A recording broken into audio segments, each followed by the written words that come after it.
The land speeder entered a vast sunken arena at the edge of town. Though there was no barricade to control access, a metal sign arching over the outer edge of the lot read, Mos Espa, Swoop Arena.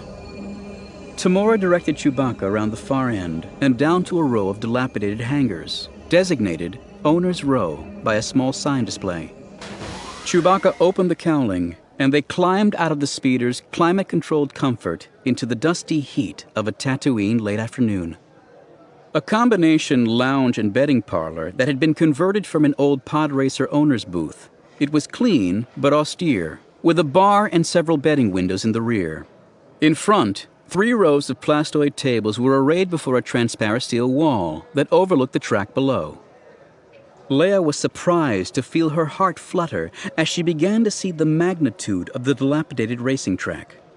At least 500 meters wide, it stretched a full 2 kilometers in each direction before vanishing from sight, curving away into a labyrinth of rocky pinnacles on one end and emerging from an immense plain of gray dust pack on the other. This was where her father had won his freedom. A human woman of about 50 emerged from behind the bar and approached, her gaze locked on Tamora, with a look that could only be described as astonished. Slender and tall, she had the high cheekbones and arched eyebrows of a Kuwati aristocrat, an impression reinforced by her broad-shouldered gown and bejeweled belt. Well, well, Tamora Spice. She stopped and put her hands on her hips, looking Tamora up and down. You've put on a few kilos, but bearing the children of another woman's man will do that to you. Tamora's face reddened, but she resisted the temptation to make a sharp reply. You look as lovely as ever, Ulda. Ulda flipped a nonchalant hand. Money. She smiled bitterly. Speaking of which, I hear Kit put that awful holocube of his in Morbo's auction. Tamora nodded. Now that the Rendala estate is closed, I suppose finances must be tight? We're managing. Ulda pushed out her lip.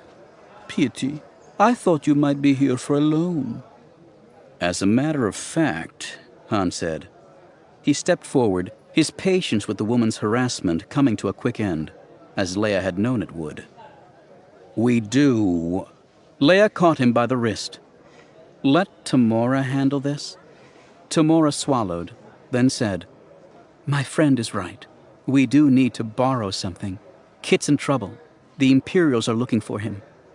For Kit? Ulda's expression hovered somewhere between shock and doubt. Whatever for? Instead of answering, Tamora said, He took Wald Swoop. Ulda's face fell. He did what? He took Wald Swoop into Arch Canyon, Tamora said, to get away from the Imperials. Kit can't ride Swoops. An Arch Canyon! Ulda let the sentence trail off and shook her head, then looked up at Tamora again. You still haven't told me why the Imperials are looking for him. Deciding now would be a good time to take control of the conversation, Leia stepped at Tamora's side. He stole a painting they wanted. Ulda asked, Killik Twilight? Leia nodded. Why? We're still trying to figure that out, Leia said. To save it, Tamora insisted. Yeah, Kit was just trying to be helpful, Han said, ever the cynic. And maybe he thought a few credits would be nice, too. Ulda considered this, then shook her head sadly. Either way, I'm going to miss him. He's not gone yet, Tamora said, summoning her resolve.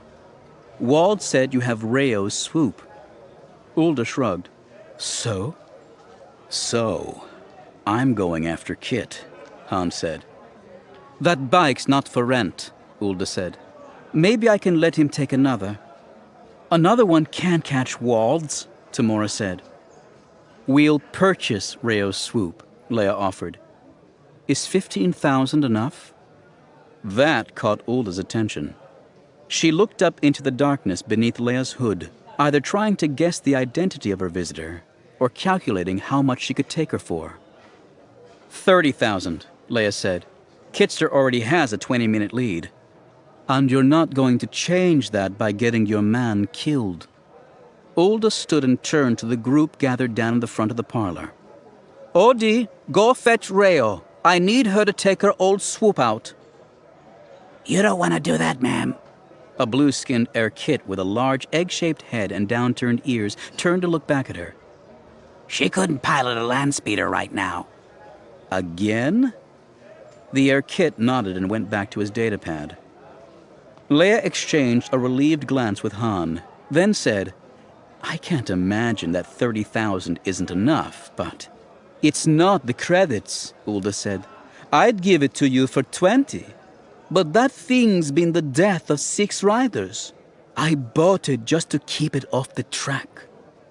Han stepped forward. Look, lady, if it has a seat and a thruster, I can fly it. Ulda studied Han, then turned to Leia. Let me see him ride the regular Swoop first. Without awaiting a reply, Ulda turned to the front of the parlor again. Odie, take this man down to the hangar. Let him take that old Nova Star around the test track once. The Air Kit rose and, hobbling badly, started toward them. The Nova Star? The Nova Star. Do we need to have your ears flushed again? Ulda turned to Leia. Pod racers. You have to wonder whether they have half a brain left because they used to race, or they used to race because they had half a brain. It was a nice cover, but Leia was too careful a listener to have missed the surprise in the Air Kit's voice. There was something wrong with the Nova Star. She turned to Han. Take the Wookiee along and give that Swoop a close look. If you don't like it, ask for another. What's not to like? Han gave a quick head tip to show that he understood the warning, then turned to follow Odie. Leia descended the stairs to the forwardmost row of tables. Ulda took Leia by the arm. She pulled her toward the opposite end of the parlor. Perhaps we should watch from over here. Down on the track, Han and Chewbacca were following Odie out to the test loop, walking a battered Swoop between them. Han had bored her many times with tales of the races he had won as a boy, which, along with Dulana, the old Wookiee cook who had looked after him, seemed to be the only things he recalled fondly from his childhood. But there was something wrong about that bike. Really wrong. This has gone far enough, Leia said to Ulda. There's no need to worry. Ulda continued to watch them approach the test loop. If your man is good enough to handle Rayo's Swoop, he'll be fine on this little Nova Star. Leia recognized a classic Bothan claim test when she saw one. Put the subject in a situation where he either had to admit he was lying or prove that he wasn't. But this one had a hidden twist. I'm very fond of my man. Leia put as much ice into her voice as she could, and she had been told she can give a Wampa the chills. I would be very upset if an unnecessary accident befell him. Then I hope he's as good as you say. Ulda's carefully maintained poise slipped a little.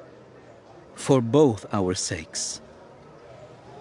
The trio reached the test loop, a thin ribbon of sand track circling the inner pit area, no more than a kilometer in length. Chewbacca held the Swoop while Han climbed on.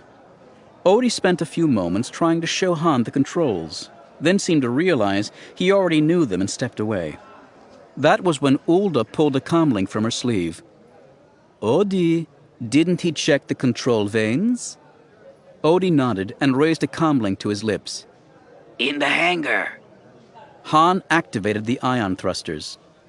So he fixed them? Odie shook his head and Chewbacca stepped back. Then don't just stand there. Get him off that Swoop! Han twisted the throttle and was gone. Han was halfway down the first leg of the loop when the Swoop's nose suddenly came up and he shot into the air like a missile. Ulda was on her comlink instantly. Odie, what's happening? Odie spread his hands. Then Han reached the first turn, spun the Swoop upside down, and began a sharp banking descent that carried him to the backside of the loop. He did not turn the swoop right side up again until he was so close to the ground that a sand plume began to shoot out behind him. Showing off as usual.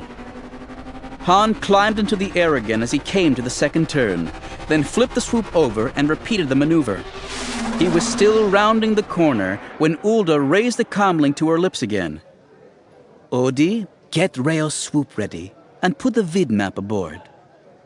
The air kit waved and started back toward the hangar, then hit the sand as a long line of white armored figures on Imperial speeder bikes entered the track from the direction of Mos Espa. They rounded the curve, speeding toward the far end of the arena. Don't tell me, Leia said. They're going into Arch Canyon. Ulda nodded toward the canyon mouth at the far end of the arena. That's the fastest way in. Kit! Tamora gasped. Ulda surprised Leia again by laying a hand over Tamora's. It's going to be okay. Your friend will find him first. He will? This from Leia. Of course. Ulda continued to look at Tamora. He'll know where Kit's going. Tamora appeared dazed. How? Kit was mine for a lot of years. Ulda could not resist smirking. And I guess I still know some things about him that you never will.